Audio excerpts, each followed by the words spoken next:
देखते हैं।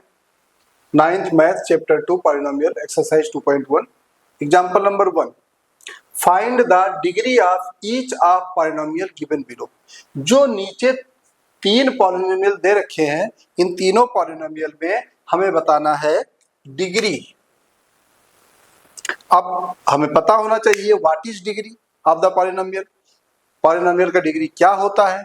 तो डिग्री ऑफ द पॉलिनोमियल होता है highest power of the variable of that polynomial. जिस पॉलिनोमियल में वेरिएबल का सबसे हाईएस्ट पावर होगा वही उसकी डिग्री होगी। यहाँ पर x की पावर 5 है, x की पावर 4 है और यहाँ 3 है। तो यहाँ पर देखें तो x की पावर 5 यानी वेरिएबल ये है, वेरिएबल का जो पावर 5 है सबसे बड़ा है पावर इसमें, तो इसका डिग्री क्या हो गया 5 हो गया, डिग्री 5, इसका डिग्री 5 हो गया। Next 2 minus Y square minus Y cube plus 2y to the power 8।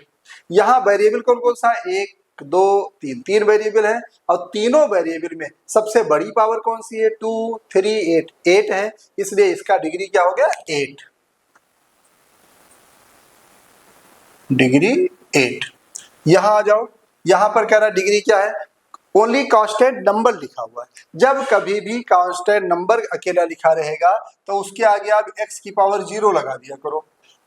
किसी भी वेरिएबल का पावर 0 का मीन्स हुआ 1, तो वहां पर 1 है यानी इसका डिग्री क्या हो जाएगा 0, इसका डिग्री 0 हो जाएगा क्योंकि इसमें खाली कांस्टेंट नंबर है। जब खाली कांस्टेंट नंबर होता है तो उसके बगल में हम वेरिएबल लिखते हैं, उसके पावर 0 लगा देते हैं, वही उसका डिग्री हो जाता है। आइए नेक्स्ट क्वेश्चन देखते हैं। Question number 1, which of the following expression are polynomial. कह रहा है कि कौन सा एक्सप्रेशन पॉलिनोमियल है और कौन सा एक्सप्रेशन पॉलिनोमियल नहीं है, और कौन से कितने वेरिएबल का, 1 वेरिएबल। 1 वेरिएबल का कितने इसमें पॉलिनोमियल है जो 1 वेरिएबल का है और कौन सा 1 वेरिएबल का पॉलिनोमियल नहीं है। तो सबसे पहले तो हमें पहचानना यह है कि पॉलिनोमियल क्या होता है और कौन सा पॉलिनोमियल नहीं होता है।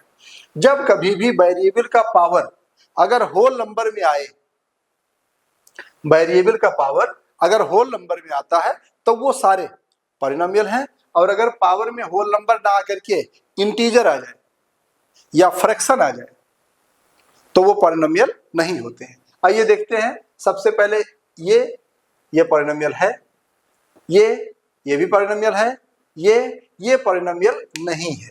ये पॉलिनोमियल क्यों नहीं है, क्योंकि इसका पावर जो वेरिएबल है, वेरिएबल स्क्वायर रूट में है, और अगर हम स्क्वायर रूट को थोड़ा सा भी सॉल्व करेंगे तो t की पावर 1/2 हो जाएगा यानी फ्रैक्शन हो जाएगा। और वेरिएबल का पावर अगर फ्रैक्शन हो या इंटीजर हो यानी नेगेटिव नंबर में हो तो वो पॉलिनोमियल नहीं होता है, ये पॉलिनोमियल नहीं होगा। ये पॉलिनोमियल है कि नहीं है, ये भी पॉलिनोमियल नहीं है। क्यों नहीं है, क्योंकि यहाँ जो अपान y है, जैसे ही y को हम ऊपर ले जाएंगे y की पावर -1 हो जाएगा।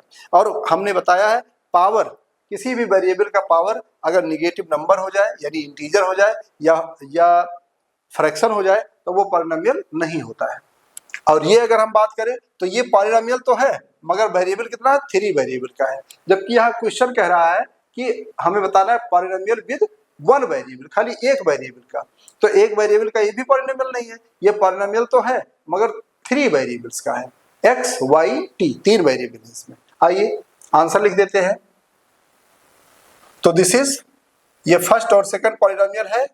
क्यों पॉलिनोमियल है आप लिख दोगे, because power of variable is whole number. Okay done. ये वेरिएबल, ये पॉलिनोमियल क्यों नहीं है, लिखोगे बिकॉज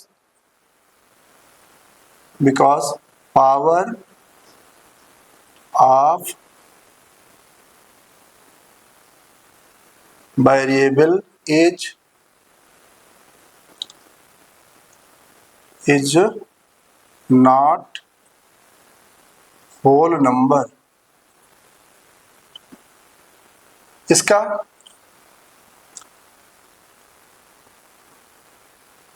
पॉलिनोमियल विद 3 वेरिएबल ये इसका आंसर हुआ।